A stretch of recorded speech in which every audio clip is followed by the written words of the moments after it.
BeamNG has a lot to offer, which is both exciting and overwhelming. With dozens of maps, a huge roster of cars and hundreds of time trials. There is just too much to explore all at once. Some speedruns rise to the top, get thousands of attempts and become legendary.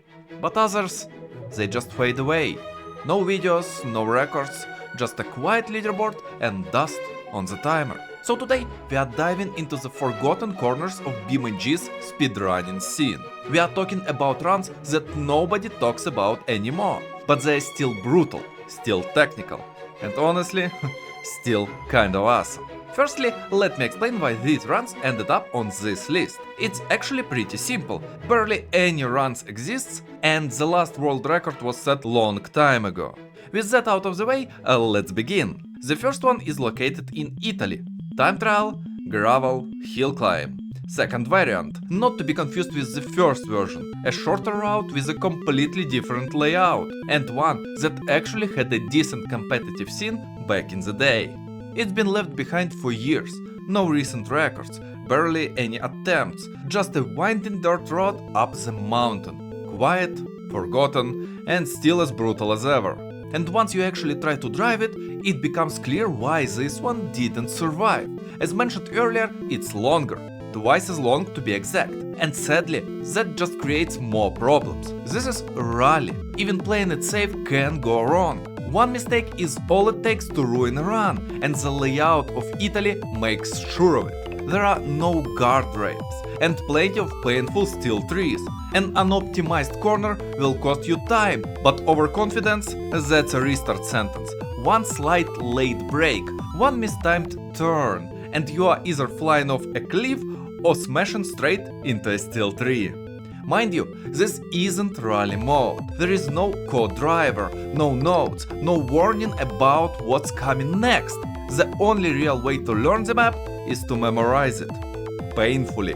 Every tight hairpin, every weird bump, every random tree that sticks just a little too close to the road. You have to remember it all. Now multiply that by trying to go fast, where every one of those things become 10 times harder. What you are left with is a map that punishes confidence and barely rewards it. Even here, several runners tried to set a great time. After a bunch of attempts, Kimurasa finally scored a good run.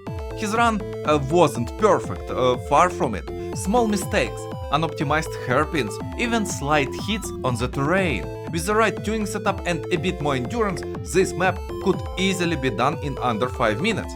And yet, after 3 years, no one has stepped up to challenge him. Even Haiku rejected that idea, instead focusing on the first variation and setting an incredibly good time there. Up next is a map even less played than the previous one. It's shorter, and yet after 4 years, only 2 runs have ever been submitted to the leaderboard. Jungle Rock Island Dirt Stage 1. Just like before, don't confuse it with the second variant. That one has nearly 3 times more runs and a much more active history. The reason is simple, the second variant is a bit easier. But this version, it's practically untouched, and once you try it, the reason becomes pretty obvious. It's a rally course with a very challenging route. Rocks, mud, elevation changes and tight turns all packed into one short stage. Being set on Jungle Rock Island doesn't help either. The track feels cramped, with trees and thick vegetation practically forcing themselves onto the road. Every turn should be done perfectly right from the start. Losing a wheel or snapping a drive shaft is incredibly easy here. All it takes is one slight mistake or a weird landing after any of the elevation drops. The rock section is the worst offender. One slight bump at a weird angle and your axles will be bent on the spot, leaving you with a limping car, zero grip and a very predictable restart. It's truly difficult and dangerous. The map also features a lot of semi-straight sections, which means full throttle is the way to go, but Jungle Rock is punishing. Even a half-decent run will take hours to get.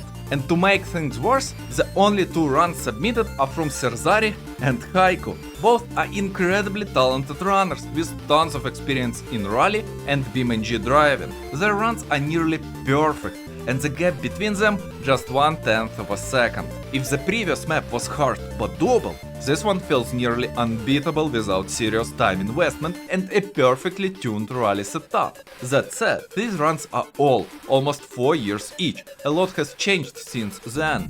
Cars were updated, physics tweaked. Maybe now, with the right setup, a highly tuned FCV Vivas and a talented driver behind the wheel could finally take the crown. Time to move from rally to something completely different. This one's on grid map, Halfpipe Tunnel. It's a unique looking track and even more unique in how it plays. The concept is simple: drive along the curved walls, avoid the obstacles and hold your line as best as you can. It's fast paced, weirdly satisfying and honestly pretty fun. And yet, after a small burst of interest early on, everything just died down. The reason is kinda obvious. BeamNG starts you off with free roam and a few chill driving scenarios. Nobody expects Trackmania-style wall rides to show up, and even if they do, they probably don't expect them to be this hard. But that's only part of the issue. Other problems include camera and tuning. Most people play in the third person, and here the camera is doing everything it can to hide the path. Moves through textures, 100% zoom in on the car due to being close to the wall. The usual problems. You either play with first person or suffer. Also, this time trial is brutal on normal setups, and especially tough on speedrun optimized ones. Sure, you can finish it using Vulps or RX tunes, but with how low the ride height is on those versions of the Scintilla, you are expected to suffer. A lot. Typical run damage includes ripped off spoilers, bent wheel shafts, or worse, it's a short and flashy run. But consistency is a nightmare. And when a time trial is that punishing and that niche, it's no surprise the community moved on. Still, despite all that, someone did conquer it. The current world record is held by an original white kid, and his run is a little weird. Instead of the usual aero kit and massive spoiler you'd expect on Scintilla, his setup skips all that. No extra downforce, just the widest tires possible for grip and as much raw power as the car can handle.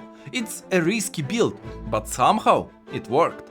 The record took a lot of attempts, and even today, almost 3 years later, no one is managed to top it. Not even with Jato. These were just 3 speedruns, completely forgotten by the community. No new runs, no new challengers, just silence. But maybe after this video someone will finally try to conquer them, and they are not the only ones out there. There are still old, brutal challenges that people do talk about, like Hidden Jump, Get Down, and even Electric Hypermiling, where the record has stood untouched for almost 4 years. The reality is, BeamNG's speedrunning scene isn't very large, but that's exactly why it matters. If you have got the skill or just the patience to grind, you could make history here. Pick a run, send your time, and maybe your name will be the next one on the leaderboard. Thank you for watching, don't forget to like and subscribe, and I hope to see you in the next one.